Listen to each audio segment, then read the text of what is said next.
was thinking. It's easy. So the year is about 2000. I'm living up in my 20s, turning 30s in Hoboken, living the New York City life. Thank you. So just hanging out with friends, having a good time, and I go to a party and I meet this guy, and he's cute. He's really cute. I'm like, and it happens to be a friend of mine's brother.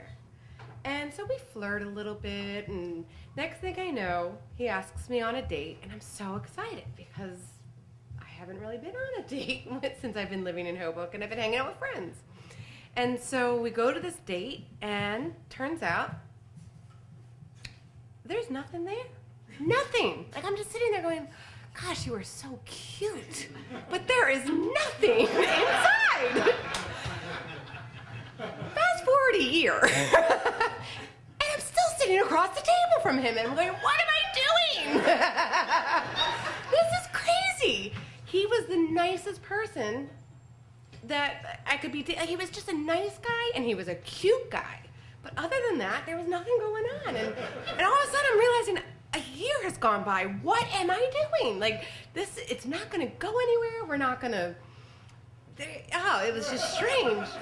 So finally, I tried to softly break up with him, and it didn't quite work. And so fast forward another 6 months, and I was like, all right, this has got to stop. Like, no, we're going to do it. Like, I got to say no more. Like, you're so nice, and I really, like, we've had a great time together, but we got to stop.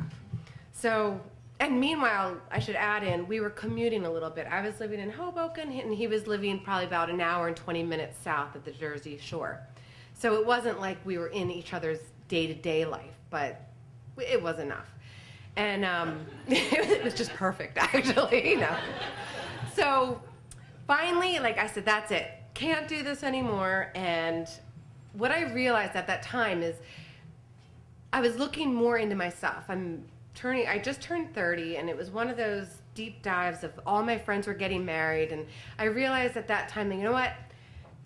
I'm having fun. I like myself. It's not about getting married. It's about enjoying life and being the person you want to be. And don't get tied down just because you feel that you have to fit this mold of everyone else getting married. And I realized at that time, like, I'm happy just being me and being with my friends and being able to do what I want to do. And I don't need a man. I can do this. So I break up with this guy, Dan, his name is, and probably about 2 weeks later, I have a friend calling me, and she says, I want to hook you up with someone. I'm like, I'm not interested. Oh, if anything, you guys will be friends. Okay, great. I'll be friends. I'm a friendly person. So I meet this person, and we hit it off, and it's young love, and he's coming up to visit me. Again, another commuter. He's visiting me, and I'm visiting him, and all of a sudden during that time, I have a knock on my door, and it's this guy, Dan, that I've been dating. And all of a sudden, he's had this change. He's going to move to Hoboken, and we're going to make this work. And I'm like, it really had nothing to do with you living in Hoboken, but... And I was like, no, like, it's no. And meanwhile, I'd met this other person who I didn't plan to meet, and that person comes up the following week, and we're walking down the street, and I'm holding hands with this person, and he's saying, look at this, and he's realizing I'm not paying attention, and all of a sudden I had looked up, and I'd seen this guy on a corner shop looking at the realtor in all the advertisement of the apartments for rent. I see this guy going like this, and I'm thinking, oh my gosh, that's Dan. And I'm sitting there holding this hand of this man that I just met, like, oh, and this guy's like, you have to look at this, you have to look at the dog in the street. And I'm like, I couldn't, because I'm just like deadlock on this guy.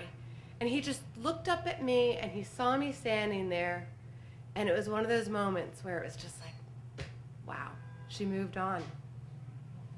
So love hurts.